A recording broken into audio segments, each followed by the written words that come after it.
ये रिश्ता क्या कहलाता है ओ I knew it!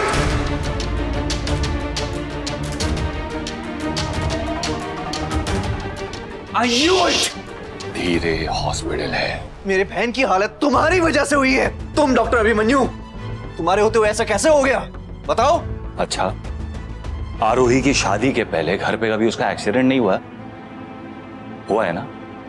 वो सारे एक्सीडेंट्स तुम्हारी वजह से हुए हैं। तुम्हारे रहते हुए वो सारे एक्सीडेंट्स कैसे हो गए? तुम्हारे होते हुए वो एक्सीडेंट हो गए, मेरे होते हुए ये एक्सीडेंट हो गया। इसमें हमारी कोई गलती नहीं है। हम फैमिली को प्रोटेक्ट कर सकते हैं, उनकी तकदीर नहीं बदल सकते। आई नो जो हुआ है नहीं होना चाहिए था, लेकिन अब हो गया, होता है। तुमसे तो हमेशा सब कुछ हो जाता है और तुम बस देखते ही रहते हो, कुछ नहीं कर पाते। कायरव, मैंने ना मेडिसिन में डिग्री की है, तुम्हारी बात समझने की डिग्री नहीं की है। इसलिए जो कहना है साफ साफ कहो, नहीं तो विजिटर एरिया में जाके वेट करो। तुम एक काम क्यों नहीं करते? ये जो बाहर विजिटर्स एरिया है ना, उसके बगल में ही एक और एरिया बनाओ, लायर्स एरिया, ताकि तुम्हारी सारी फैमिली वहां पे बैठ के आराम से वेट करे लोगों का, क्योंकि तुम्हारी सारी फैमिली एक नंबर की झूठी है।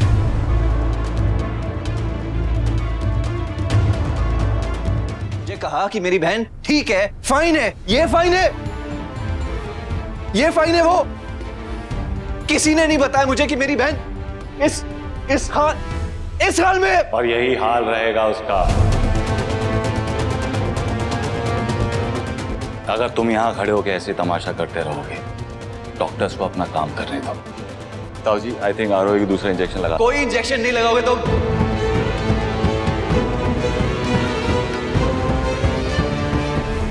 हाँ, सही सुना तुमने, कोई इंजेक्शन नहीं लगाओगे तुम मेरी बहन को, क्योंकि मैं उसे यहां से लेके जा रहा हूं किसी दूसरे अस्पताल में।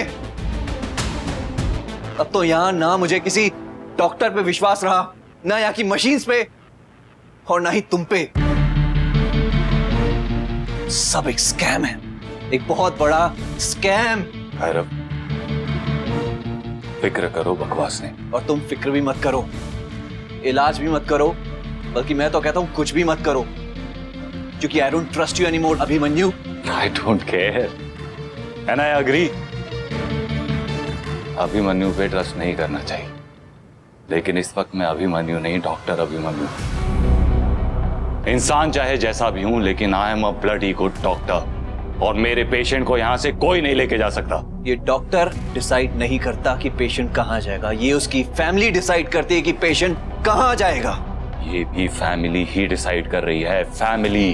अरे फैमिली मैं हूं, फैमिली रिश्तों से बनती है। मैं हूं आरोही का भाई, ये है मेरा रिश्ता, उसके साथ क्या रिश्ता तुम्हारा? इस वक्त दुनिया का सबसे बड़ा रिश्ता एक डॉक्टर और एक पेशेंट का। इसलिए प्लीज जाओ, अपना काम करो और मुझे अपना काम करने दो। Mamu, Poppy, why you are typing?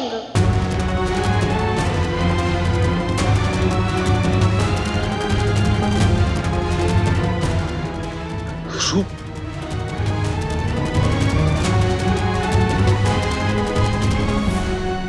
बेटा मामू ने तुम्हें गाड़ी में बैठने के लिए कहा था ना, क्यों आए आप? पॉपी भी आपसे चुप रहने को कह रहे हैं मामू। ये हॉस्पिटल है, यहाँ पे लड़ाई नहीं करते। क्यों लड़ रहे हो आप लोग? सॉरी।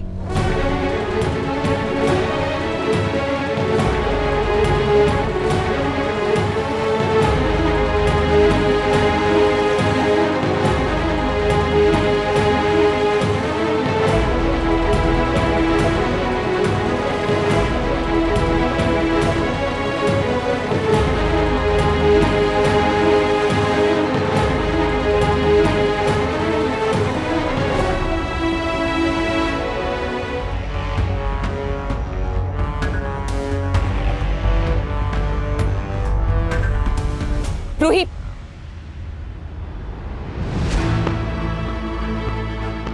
आपको पता है ना बच्चे हॉस्पिटल में नहीं आते, इट्स नॉट सेफ। पता है। तो फिर आप क्यों आ गई?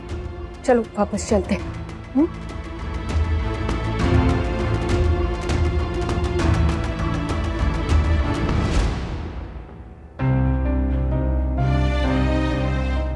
चलो।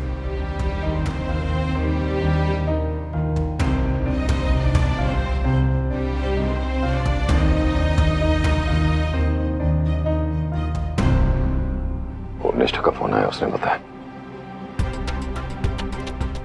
अभिमन्यु मेरी बच्ची ठीक तो हो जाएगी ना? डोंट वरी बड़े पापा, आई प्रॉमिस कुछ नहीं होगा। शुक्र है कि रूही ने नहीं देखा। देखना भी नहीं चाहिए,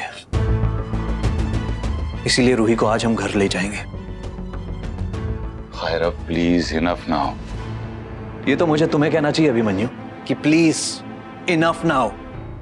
जब तक आरोही यहां है इस हॉस्पिटल में, तब तक रूही हमारे साथ हमारे घर में रहेगी। तुम अपने आप को आरोही और रूही के गार्डियन एंजल समझते हो ना? असल बात तो यह है अभिमन्यु कि तुम उनके गार्डियन बनने लायक भी नहीं हो। आज मेरी बहन आरोही का यह हाल है, कल भगवान ना करे रूही का भी कुछ। मैं रूही को आइसक्रीम खिलाने ले जा रहा हूं और वहां से सीधा घर, अपने घर। कैरव, रूह मेरे दिल का टुकड़ा नहीं, मेरी रूह का टुकड़ा है, और अपनी रूह के टुकड़े को तोड़कर किसी की हथेली पे नहीं रखते। मेरी बेटी कहीं नहीं जाएगी, आज नहीं, कल नहीं, not today, not tomorrow, ever, never. क्यों नहीं जाएगी रूही? किस हक से तुम उसे रोक रहे हो? होते कौन हो तुम उसके? बाप। बाप हूं मैं उसका। तुम उसके बाप नहीं हो, तुम उसके बड़े पापा हो। कुछ दिन बच्चा पाल लेने से कोई बाप नहीं बन जाता Abhimanyu. You are just a foster father. होते कौन हो मेरी बेटी और मेरा रिश्ता डिसाइड करने वाले? फादर मेरा हो, तुम खुद सिर्फ मामा हो। तुम उसके ताऊ हो। तुम्हारा और मेरा रूही से बराबरी का रिश्ता है। रिश्ता बराबर का होने से प्यार बराबर का नहीं होता। तो क्या कहना चाहते हो तुम? कि हम सब रूही से तुमसे ज्यादा नहीं, तुमसे कम प्यार करते, ये कहना चाहते हो ना तुम? यहां रहती है रूही हमारे दिल में। तुम्हारे दिल में रहती होगी, मेरा पूरा दिल है। मैं रिश्तों को शायद नहीं समझता, लेकिन बाप और बेटी के रिश्ते को अच्छे से समझता हूं। उसका डीएनए टेस्ट करवा लो, नहीं निकलेगी मेरी बेटी। लेकिन अगर दिल का टेस्ट होता ना, तो दुनिया की किसी भी लैब में करवाओ, हर टेस्ट में बार बार वो मेरी ही बेटी आएगी। किसी और के बच्चे को खुद से ज्यादा प्यार करना एक फॉस्टर फादर का फर्ज होता है, फर्ज भी तुम्हारे जैसे लोगों के लिए। ये इमोशनल स्पीच कहीं और जाके किसी और को देना, क्योंकि मैं कायरव गोइंका तुम्हारा सच अच्छी तरह से जानता हूं। I can't trust you. Ruhi जाएगी तो हमारे घर। यार Don't use this tone. तुमने सोच भी कैसे लिया कि रूही की जिंदगी के बारे में तुम अकेले फैसला ले सकते हो? ओके, ये अच्छा बात नहीं है। फाइन, अपने दिल पे हाथ रख के खुद से सवाल करो, पूछो क्या रूही अभिमन्यु के बिना खुश रह पाएगी? और अगर तुम्हें ऐसा लगता है कि इसका जवाब हाँ है तो फाइन, ले जाओ उसे। कैरव, परिवार में सबको अपनी बात कहने का हक होता है, बदतमीजी करने का नहीं। ये जगह है झगड़ा करने की। रूही कहां रहेगी और कहां जाएगी, इसका फैसला सिर्फ एक इंसान कर सकता है, और वो है रूही की मां, और कोई नहीं। ठीक है बड़े पापा, ठीक है, लेकिन जिस दिन आरोही ठीक हो जाएगी, मैं उसे बिरला हाउस छोड़ने के लिए मना लूंगा। और हां, रूही पे तो मैं तुम्हारा साया तक नहीं पड़ने दूंगा। कर लो कोशिश, कर नहीं पाओगे, क्योंकि बाप का साया ना होता बहुत बड़ा है। बड़े पापा, इस आदमी ने मेरे दोनों बहनों की जिंदगी बर्बाद कर दी, और आप बस तमाशा देखते रहे, और आज भी आप सिर्फ बैठ के तमाशा देख रहे हो। Get out, get out.